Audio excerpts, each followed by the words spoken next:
नमस्ते दोस्तों, अगर आपको हमारी कहानियाँ पसंद आ रही हैं, तो स्टोरी टाइम चैनल को सब्सक्राइब करना न भूलें। आपका प्यार और समर्थन ही हमारी प्रेरणा है। धन्यवाद। एक समय की बात है, एक घने जंगल में एक सियार रहता था। वह बहुत कमजोर और भूखा था क्योंकि उसे कई दिनों से कोई शिकार नहीं मिला था। उसकी हड्डियां दिखने लगी थी और भूख से उसकी हालत इतनी खराब हो गई थी कि वह ठीक से चल भी नहीं पा रहा था। वह जंगल में इधर-उधर भोजन की तलाश में भटक रहा था। भटकते भटकते उसने जंगल के राजा शेर को एक बड़े जंगली भैंसे का शिकार करते हुए देखा। शेर ने अपने ताकतवर जबड़ों से भैंसे का गला दबा दिया और कुछ ही समय में उसे मारकर अपना पेट भर लिया। जब शेर तृप्त होकर वहां से जाने लगा, तो सियार की नजर उस बचे हुए मांस पर पड़ी। भूखा सियार तुरंत शेर के पास गया और विनम्रता से बोला, महाराज, मैं कई दिनों से भूखा हूँ। क्या मैं आपके बचे हुए भोजन को खा सकता हूँ?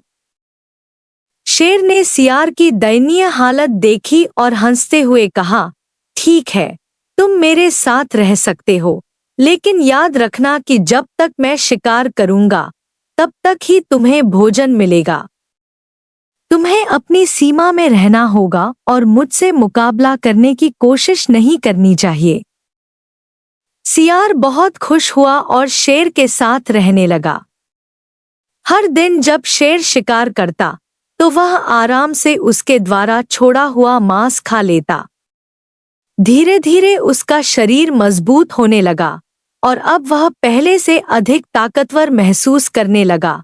कुछ महीनों बाद, जब सियार पूरी तरह से स्वस्थ हो गया, तो उसके मन में एक नया विचार आया। उसने सोचा, शेर के भरोसे रहकर ही तो मैं हर दिन पेट भरता हूँ। अगर मैं खुद शिकार करना सीख लूं, तो मुझे किसी की मदद की जरूरत नहीं पड़ेगी। आखिरकार, मैं भी अब कमजोर नहीं रहा। धीरे धीरे उसका अहंकार बढ़ने लगा और उसे लगने लगा कि वह भी शेर की तरह शक्तिशाली हो गया है। एक दिन, सियार ने शेर से कहा, महाराज, मैं अब आपके साथ रहकर बहुत कुछ सीख चुका हूँ। अब मैं खुद शिकार करना चाहता हूँ। मैं भी जंगल का राजा बन सकता हूँ। शेर यह सुनकर हंस पड़ा और बोला, शिकार करना केवल ताकत से नहीं होता। इसके लिए अनुभव, धैर्य और सही समय का इंतजार करना भी जरूरी होता है। तुम अभी इसके लिए तैयार नहीं हो। लेकिन सियार को यह बात पसंद नहीं आई। उसने सोचा, शेर मुझे रोकना चाहता है क्योंकि वह नहीं चाहता कि मैं भी ताकतवर बन जाऊं। लेकिन अब मैं किसी पर निर्भर नहीं रहूंगा।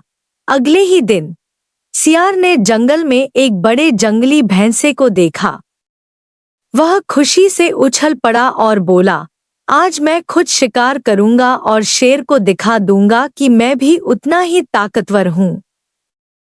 वह धीरे धीरे भैंसे की ओर बढ़ा और अचानक उस पर झपटने की कोशिश की, लेकिन जैसे ही उसने हमला किया, भैंसा भड़क उठा। वह बहुत ही विशाल और ताकतवर था। उसने अपनी तेज और मजबूत सींगों से सियार को जोर से टक्कर मारी। सियार जोर से हवा में उछला और जमीन पर जा गिरा। उसके शरीर में भयानक चोटें आईं। उसकी हड्डियां टूट गईं और वह दर्द से कराहने लगा। दूर खड़ा शेर यह सब देख रहा था।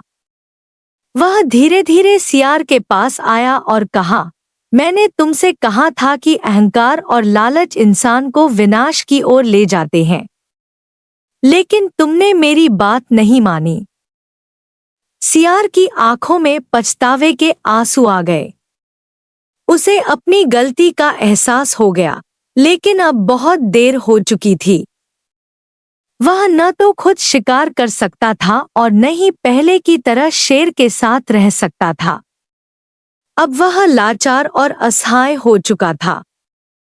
कहानी से शिक्षा, लालच हमें अपनी असली ताकत और सीमाओं को भूलने पर मजबूर कर देता है।